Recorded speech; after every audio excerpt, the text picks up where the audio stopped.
Rain lashed against the steel and glass facade of Helix Systems, turning the morning skyline into a blur of silver and shadow. From the top-floor boardroom, Daniel Cross could barely see the street below, but he could hear the storm in the way. It rattled the window panes a low percussion beneath the tense murmurs of his senior staff. At 45, with silver threading his dark hair and lines at the corners of eyes sharpened by years in high-stakes tech, Daniel had weathered crises before. None of them looked like this. On the massive wall screen, a real-time dashboard bled. Red, transactions failed in cascading waves. Each rejected payment a spark in a wildfire they could not control. The CFO was advocating a temporary systems shutdown.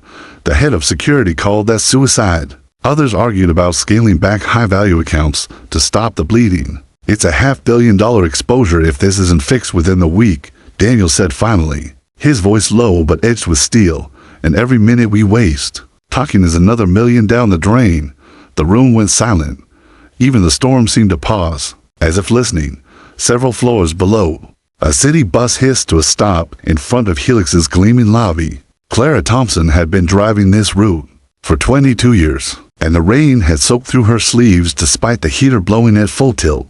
She was watching for the next rush of commuters when the girl appeared in the house mall, almost swallowed by a yellow raincoat that hung like a tent over her slight frame. The child stepped carefully down the bus stairs, a worn leather notebook clutched tight to her chest. She didn't carry an umbrella, didn't glance up at the towering building that dwarfed her. She simply adjusted the straps of a frayed backpack and walked into the storm. Like it was nothing, Clara's hands stayed on the wheel, but she didn't pull away. Something in the girl's pace, the steadiness of it, caught her. Kids this age usually ran through the rain, laughing or shrieking. This one walked like she was heading into a meeting. She couldn't miss. The light changed. Clara's foot hovered over the gas, but her gut twisted. She had learned to trust that feeling long ago. By the time she eased the bus back into traffic, she was glancing in the side mirror, watching the tiny figure disappear through the revolving doors of Helix Systems. Inside the marble-lined reception, the warmth hit the girl in a rush, fogging her glasses. Security was already moving toward her. "Can I help you, miss?" one guard asked, crouching slightly to meet her gaze. "Yes," she said, her voice steady, almost formal. "I have a job interview." The guard glanced toward the receptionist, who was already shaking her head. "Do you mean someone's expecting you?" "I came to fix your $500 million problem," she replied, pronouncing each word with deliberate care. The sentence landed like a dropped glass. The receptionist's fingers froze over her keyboard. That phrase $500 million problem was written in a confidential crisis memo Daniel Cross had sent to the board less than 3 hours ago. No one outside the top floor was supposed to know. The girl waited, silent, the rain dripping from her coat pooling at her feet. Somewhere far above, Daniel Cross was about to learn that the morning's strangest development wasn't on his dashboard at all. The elevator ride to the top floor was silent except for the hum of machinery and the faint hiss of rain against the glass shaft. The little girl stood between the security guards, her chin slightly lifted, her fingers still wrapped around the worn notebook as if it were a shield. She didn't fidget, didn't glance at the guards, didn't even look at the glowing floor numbers. She seemed to already know exactly where she was going in the boardroom. Daniel Cross was mid-sentence, dissecting a proposed patch that his chief engineer admitted was more of a gamble than a fix. When his assistant appeared in the doorway, her usual poise was cracked by something like unease. "Mr. Cross," she said quietly, "you need to see this, right now. Send me an email," he said without looking up. "I think you'll want to see her in person." Her? The word pulled his attention. Before he could ask, the double doors swung open and the two guards stepped inside with the smallest, most improbable intruder Daniel had ever seen. The room went still. The girl stepped forward, ignoring the executive's raised brows and incredulous stares. She stopped 3 feet from Daniel's chair and spoke clearly, as though she had rehearsed this moment 100 times. "You have a recursive authentication loop in your payment verification system. It's not random, it's triggered by specific transaction patterns. I can fix it." Her words hit like a code injection. Daniel's mind stalled.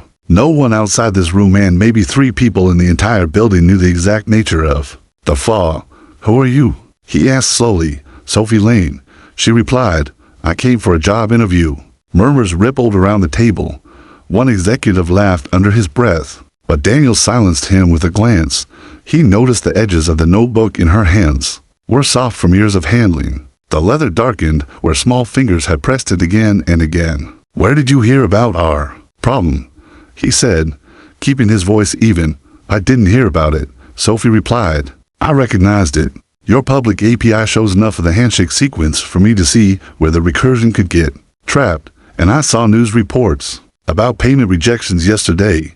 They matched the pattern exactly." The head of security shifted in his seat. "That API isn't something a kid stumbles over." "Who gave you access?" "No one," Sophie said, unflinching. "I used the payment portal at the children's hospital where I live most of the time.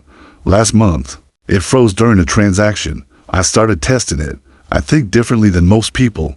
My dad taught me." Her voice dipped, almost imperceptibly. "Before he died." That flicker of grief compressed into a single breath tightened something in Daniel's chest. He masked it with the cool detachment he'd perfected over decades in business. "You came here in the middle of a storm," he said, "to tell the CEO of a Fortune 500 company that you can fix a problem our best engineers haven't solved. In 48 hours, yes," Sophie said simply, from his place near the window. Daniel caught movement on the street far below, a city bus idling at the curb. Through the sheets of rain, he saw the outline of the driver, watching the building, as though waiting for someone. "Give me your notebook," he said finally. "No," Sophie replied, clutching it tighter. "Not until you agree to hear my whole solution." The defiance in her voice, the sheer audacity, lit a spark of something Daniel hadn't felt in a long time. Not anger, not irritation.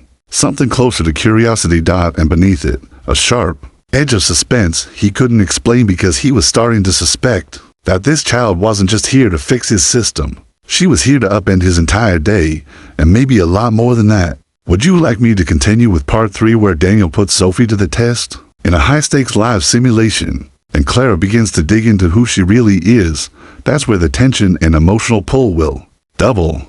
Daniel didn't take his eyes off Sophie as the room seemed to tilt into a different kind of silence. He could feel the weight of his board members' stares, their skepticism pressing in from every side, but it didn't matter.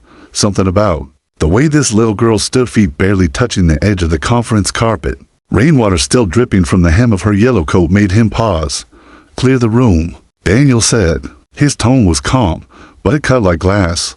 There were murmurs, reluctant movements, a couple of incredulous looks from his senior staff, but one by one they filed out, leaving only Daniel, Sophie, and his chief engineer, Victor Hall. The storm outside rumbled low, a distant roll of thunder echoing off the glass walls. Daniel leaned forward, resting his elbows on the table. "You have 5 minutes to convince me you're not wasting my time. Show me." Sophie's small hands unlatched the worn brass clasp on her notebook. The leather side opened to reveal pages that looked like they belonged in a senior architect's design binder, not in the possession of an 8-year-old. Lines of pseudocode flowed beside diagrams, arrows looping through decision nodes, handwritten annotations in neat block letters. Victor, a man who had built systems for over 20 years, and who rarely looked impressed by anything, blinked twice. Where did you learn to diagram like this?" "My dad," Sophie said simply. "Eyes still on the page. He said if you can't explain a system with a pencil, you don't understand it." Daniel took the notebook, scanning her solution. She'd mapped the authentication workflow with a clarity that most of his team hadn't achieved after 2 sleepless nights. The vulnerability she'd identified was exactly where his gut had told him to look, but she had gone further, sketching a correction that required minimal disruption to existing code. Victor's fingers twitched. "If we had a terminal, I could." "Conference lab," Daniel interrupted, standing. Now, they moved fast, Sophie trotting to keep up with their longer strides as they headed to the secure testing room. Adjoining the board suite, the lab was dimly lit, its hum of servers underscored by the faint vibration of backup power systems. Daniel gestured to a console. "Victor, load her model into the sandbox environment. Let's see what she's got." As the engineer began typing, Daniel noticed Sophie moving closer, her eyes darting over the initialization logs like she was reading a bedtime story. Victor stopped mid-command. "She's right. Her logic is cleaner than ours. If this works." He didn't finish the thought. The simulation began. Transactions that had been failing in every test for the past 48 hours suddenly streamed through without error. Fraud flags fired correctly, no infinite loops, no memory overloads. The red in the dashboard melted into green. Victor exhaled a disbelieving laugh. It's stable. I've never seen. Daniel held up a hand. Run the high-volume stress test. For 30 seconds, they watched the console process millions of simulated transactions. Not a single failure. Sophie finally looked up at Daniel. Told you. Her voice wasn't smug, just certain, like she knew her solution would work because she understood the system better than anyone else in the building. Daniel stepped closer, lowering his voice so only she could hear. Why bring this to me? In person, Sophie, you could have sent it anonymously or to the press.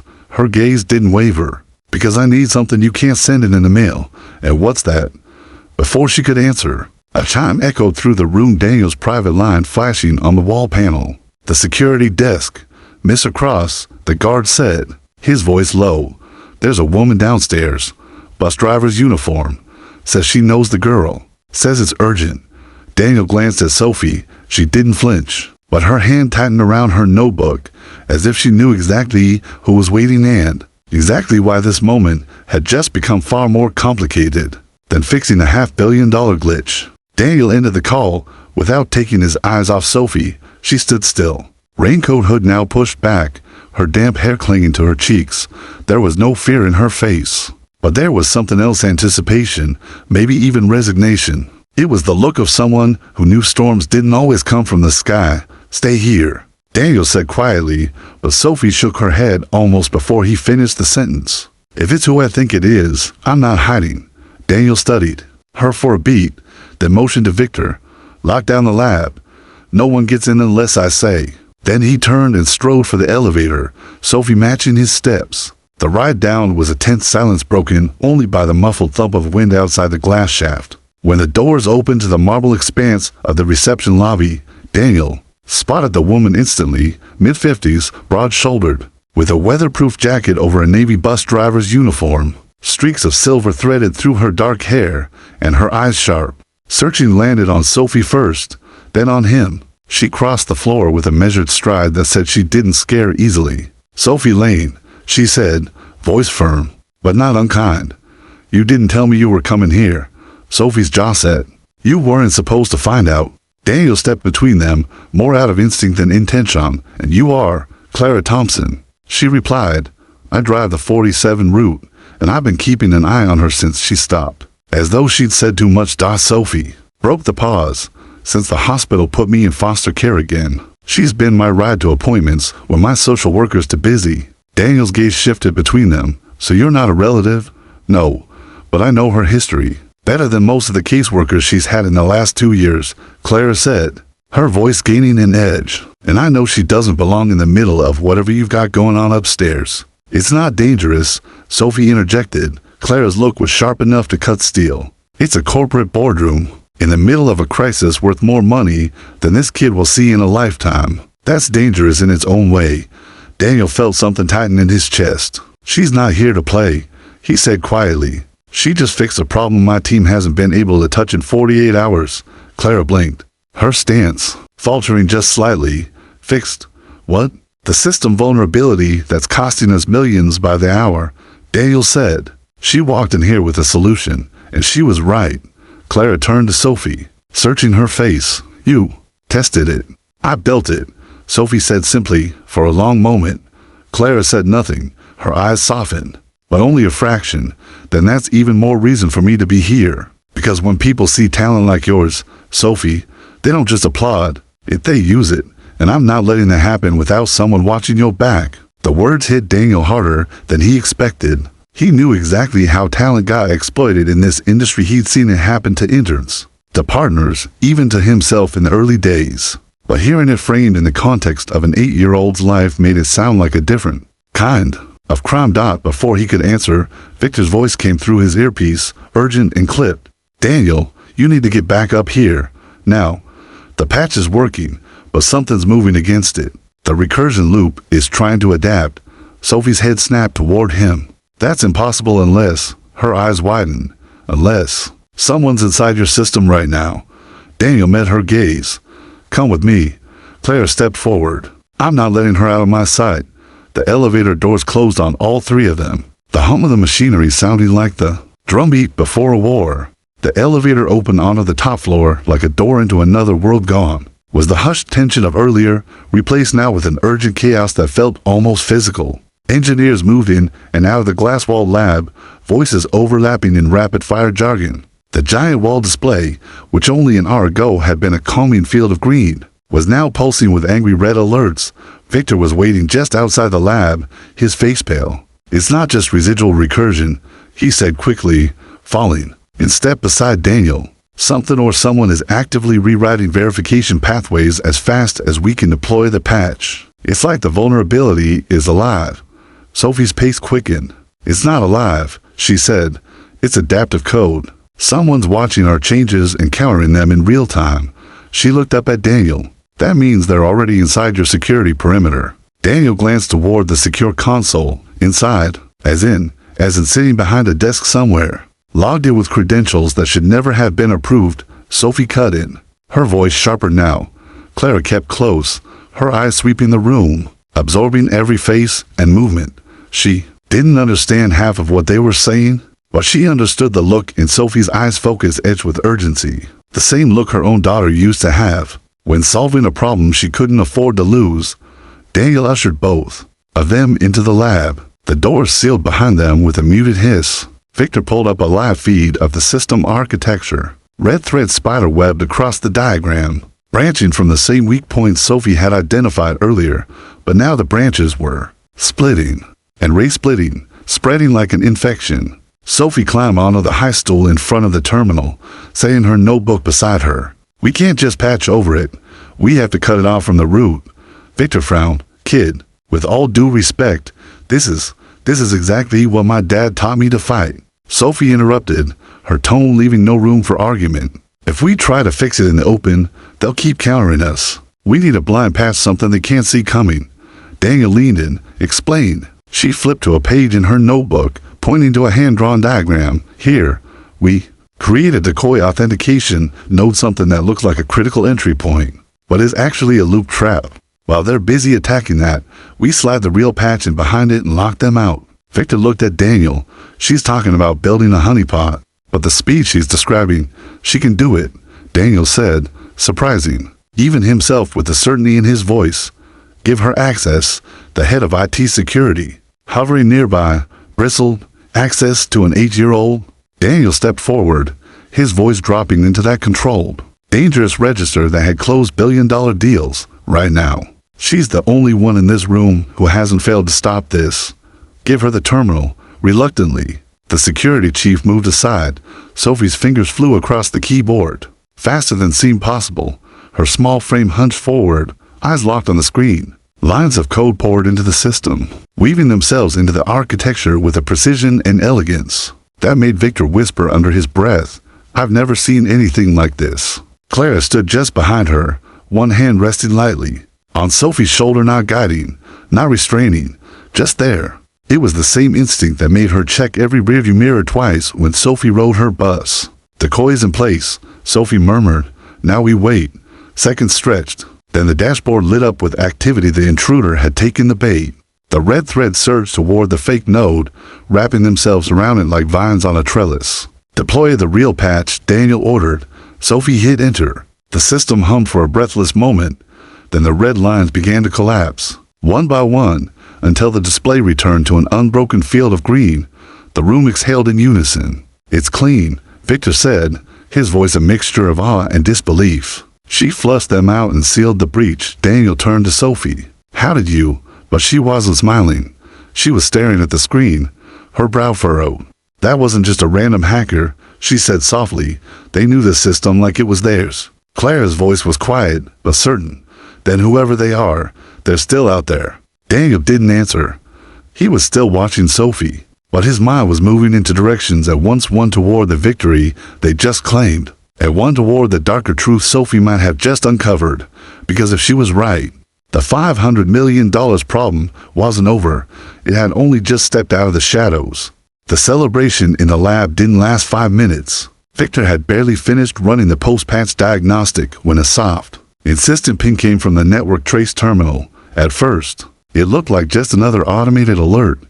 But the moment Sophie's eyes landed on the source tag, her expression hardened. "That's not random traffic," she said. "That's a signature ping." Daniel stepped closer.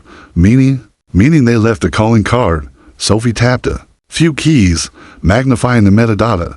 In the flood of numbers and letters, she highlighted one line in yellow. It was a fragment of an old authentication key, stripped down, almost decorative, but it made Daniel's stomach turn.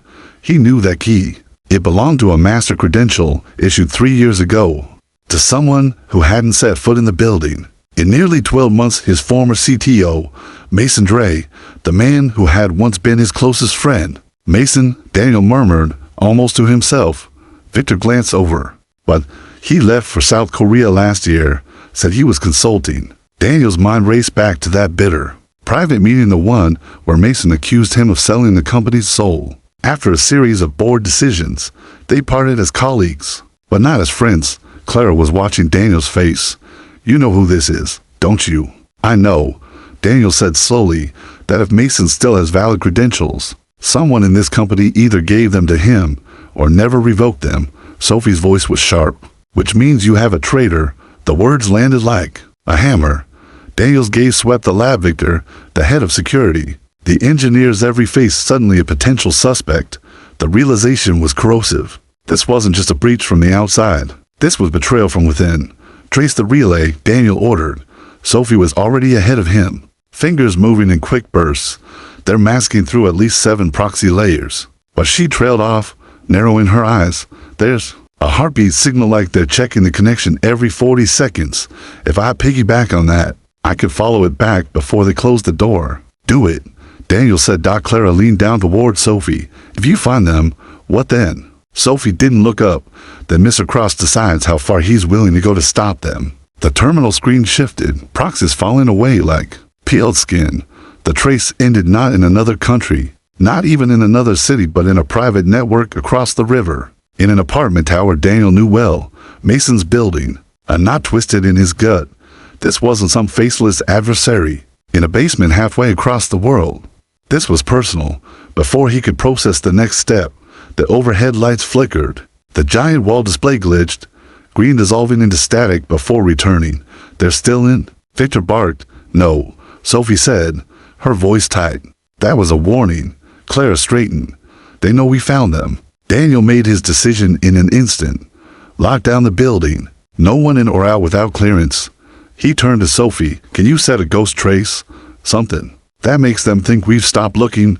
She nodded. "I can make it look like we pulled the plug, but it'll only fool them if we stay quiet." Daniel glanced toward the storm-lashed skyline beyond the glass. Mason Dre wasn't just trying to hurt the company, he was trying to send a message. And if Sophie was right about his depth of access, this wasn't about money anymore. It was about leverage, and leverage always had a human cost. His phone vibrated in his pocket. A text from an unknown number. 3 words. "Nice prodigy you've got." Daniel's pulse spiked. He turned the phone toward Sophie and Clara. Sophie's eyes widened, and for the first time since she'd walked into Helix Systems, Daniel saw something break through her composure. Fear. Clara stepped forward, putting herself between Sophie and the rest of the room like it was the most natural thing in the world. "You tell me what we're dealing with right now, Mr. Cross," she said, voice low and fierce, "or I'm taking her out of here." Daniel met her gaze. "We're dealing with someone who knows exactly what Sophie just did, exactly how dangerous she can be to his plan, and exactly how to hurt me." The room fell silent, the storm outside pounding harder against the glass.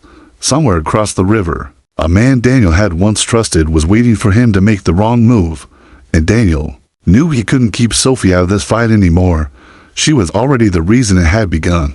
The rain had turned into a relentless curtain by the time Daniel's car pulled up to the shadowed street across the river. Mason Dre's apartment building rose like a black monolith against the skyline, its upper floors shrouded in cloud. The city lights below glimmered on the wet pavement, fractured by puddles and streaked with the glare of passing headlights. Daniel killed the engine and sat there for a beat, staring at the building's facade. In the back seat, Sophie was silent, her small hands gripping the leather strap of her notebook so tightly her knuckles were white.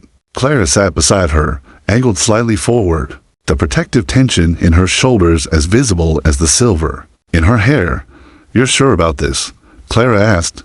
Her voice low. Daniel didn't turn. If we don't confront him now, he'll control the next move, and next time, he might not just go after my company. Sophie's voice was quieter than usual. He's not after your company now. He's after me. The words landed like a lead weight in the cabin. Daniel finally turned to her. Then we're here to make sure he never gets the chance again. The lobby was quiet. The hum of fluorescent lights mixing with the smell of damp carpet. They rode the elevator to the 27th floor in silence. The hall outside Mason's penthouse was lined with thick, gray carpet that muffled their footsteps. Daniel knocked once. No answer. He tried the handle. It wasn't locked. The apartment was a cathedral of glass and steel, dark except for the faint blue glow of multiple monitors on a wall-length desk. Mason was seated there, back to them, the shifting light from the screens washing over his silhouette. You're predictable, Daniel, Mason said without turning, always charging straight at the problem. Daniel stepped forward, the old familiarity in that voice cutting deep. You were inside my system. I built that system. Mason replied, if anyone has the right to be in it, it's me. He finally swiveled the chair, and Daniel saw the ears etched sharper into his former friend's face, harder lines, eyes colder, but still with that electric intelligence that had once built Helix alongside him. You almost took it down, Daniel said. That was the point. Mason's gaze shifted to Sophie, and a small, knowing smile curved his lips. And here she is, the miracle fix, 8 years old and already rewriting the rules. Do you even understand what you have in her? Clara moved instantly, placing herself between Sophie and Mason's stare. She's not something to have. She's a child. Mason's smirk didn't falter. Children grow up, and this one's mind could change the world or rule it with the right guidance. She could outthink any system, any wall, any country's defenses. You think the vultures on your board won't figure that out? That governments won't notice? Her Daniel's voice was iron. She's not yours to shape, Mason, and she's not your leverage. Oh, but she is, Mason said softly.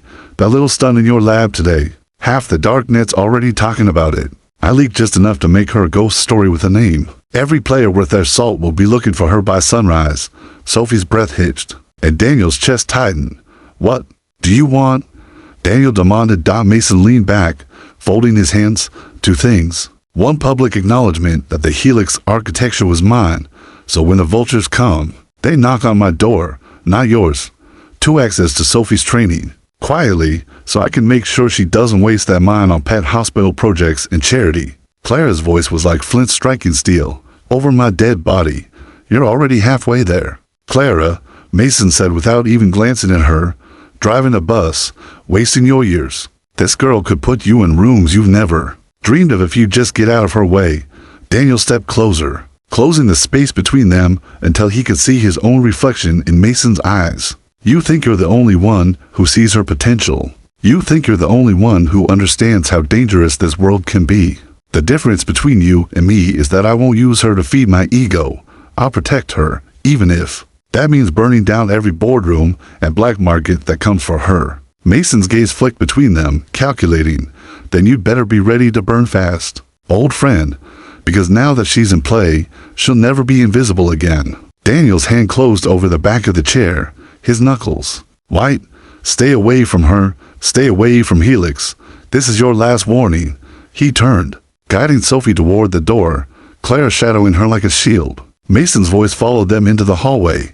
She's the future, Daniel, and the future doesn't belong to people who hide from it. They didn't answer. Back in the car, Sophie stared out at the rain, her reflection a ghost in the window. He's right about one thing, she said quietly. They'll keep coming. Daniel started the engine, the hum filling the heavy silence. Then we'll keep making sure they never find you alone. Clara's hand found Sophie's, warm and solid. You've got more than a company behind you now, kid. You've got a family. For the first time that night, Sophie let go of her notebook and leaned into Clara's side. And Daniel, watching them in the rearview mirror, knew the real battle had just begun, not for Helix systems, but for the right to let a child grow up free, and this time, he wasn't going to lose.